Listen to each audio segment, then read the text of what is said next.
Your Excellency, with this upcoming election at Ondo State, please, I would love you to use your voice to make a clarion call for support. But let me ask you this. Why should people vote for the SDP candidates? Very simple.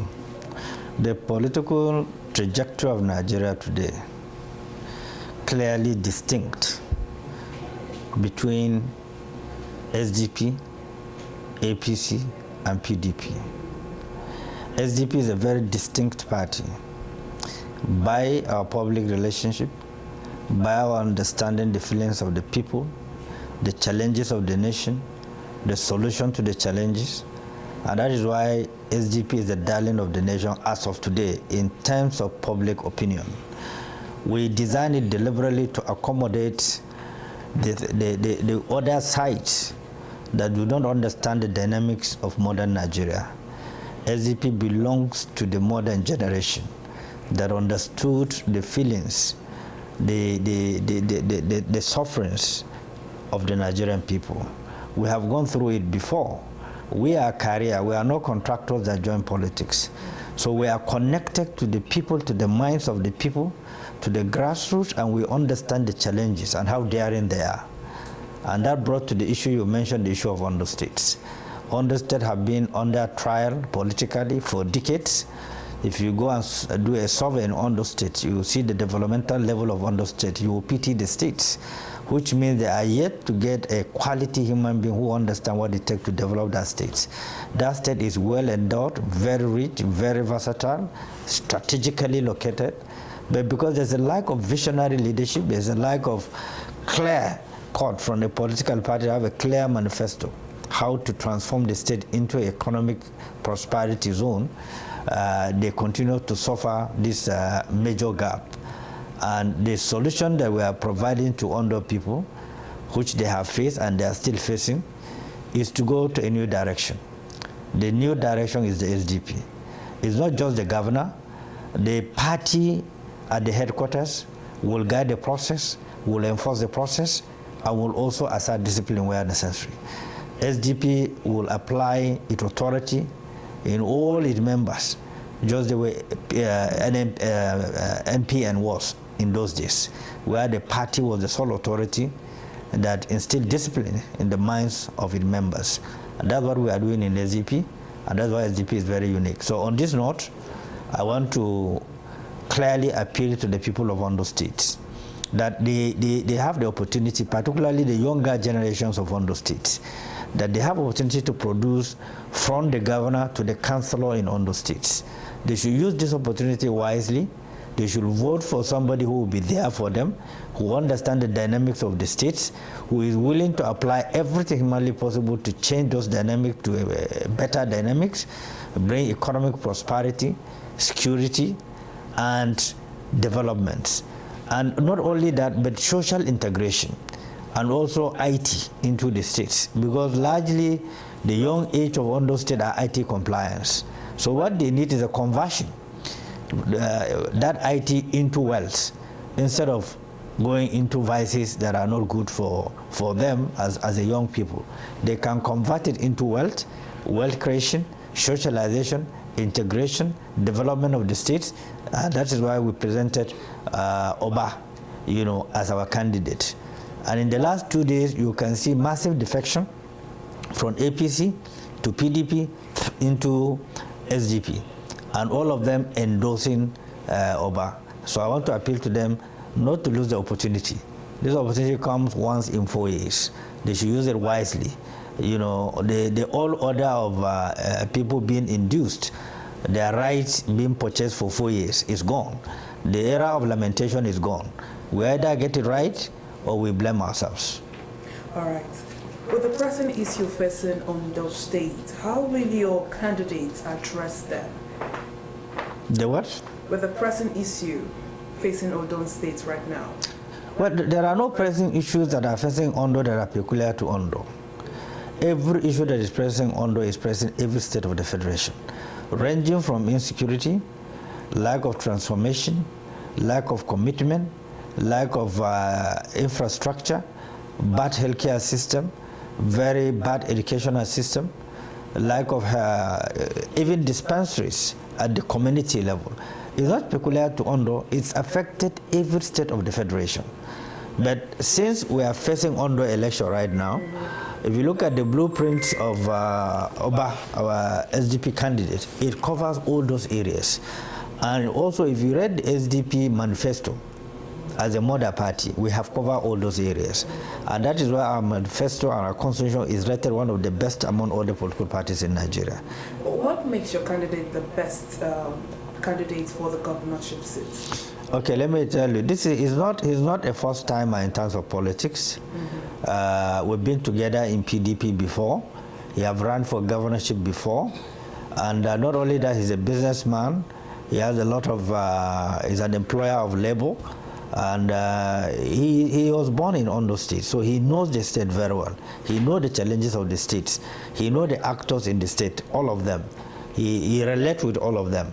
And as I'm talking to you, he has visited virtually all the local governments to understand the peculiarities, the need and the challenges of each local government, because the problem differs from one community to the other.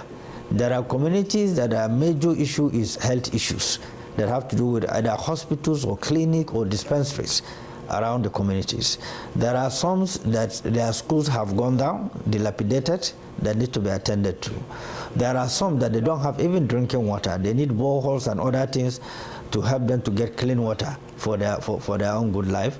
There are some that they have erosion issues. There are some that they need agricultural intervention in terms of fertilizer, farming equipment, because there are areas that predominantly are farmers, so they need such kind of interventions, both rainy season and off-season farming. So it differs from one end to the other. There are also communities that are vulnerable in terms of security. That's why you have Omotokun, which the former governor inaugurated, to reduce the level of insecurity and the level of vulnerability in the state. So it varies from local government to local government, and so on and so forth. So all those things have been encapsulated as part of the priority of his 1 year in office, to ensure that he touches virtually everywhere. You cannot solve such problem even in 8 years. But what you try to do is to reduce the gap. Probably from 100%, you bring it down to 40%. And that will be bearable, that will be acceptable. It's a standard all over the world, because there's no perfect country all over the world. What you should do as a leader is to make sure that you are a little bit above the percentage that is required for peace, stability, and creating conducive environment for both domestic investors and international investors. All right, so with that all this being said, what is the SDP's vision for Ondo State's future? See, Ondo has large chunk of maritime sector. They also have oil. They are very good also in agriculture. They have a lot of solid minerals also in Ondo states. In fact, if you design Ondo, it will take large chunk of the traffic of Lagos State through the maritime system. Initially, I think Aliko Dangote was to set up a refinery in Ondo states, So they have a lot of areas that are economically very viable. So what they need is to create a very friendly environment to develop this economic prosperity and make it accessible, make it usable, and so on and so forth, so that those who have the wealth that reside within the states can divert their wealth into investing in the states, and then the international investors that want to make money with cheap labor in the states, they can go and invest and make money, but ensure that the environment is secured, for any either domestic or international investor. Because anything short of that, nobody will invest his money in an environment that is not secured, both for his own life and for his own investment. So, like I have said, in terms of developmental priorities, we have encapsulated all this, not just in Ondo State. We have studied the peculiarities of Nigeria state by state, the needs and what needs to be done. There are areas that are grossly suffering from erosion issues affecting the lives of the people. It has been captured in our manifesto. There are states that are agrarians. 3 or 5 states can feed the entire African countries in Nigeria. Once you do that, Niger alone can feed the whole of Africa. Go and look at the current farming and cultivation that is going on in Niger State. It's massive.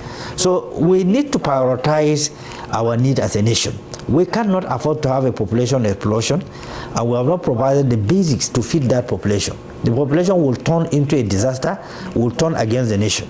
So we have captured all these basic needs, because the needs differs. There are basic ones that a nation must meet up to, which is one, protection of life and security of the people, and ensuring that you feed the population. You ensure that the environment is conducive for investors to come in. You create opportunity for everyone. You regulate the financial sector institution. You reduce the interest rate for people to have access to funds and start businesses or whatever they want to do with low interest rate, so that you can boost the economic sector. You secure the country, you make it friendly for investors even to come in and generate funds within the country.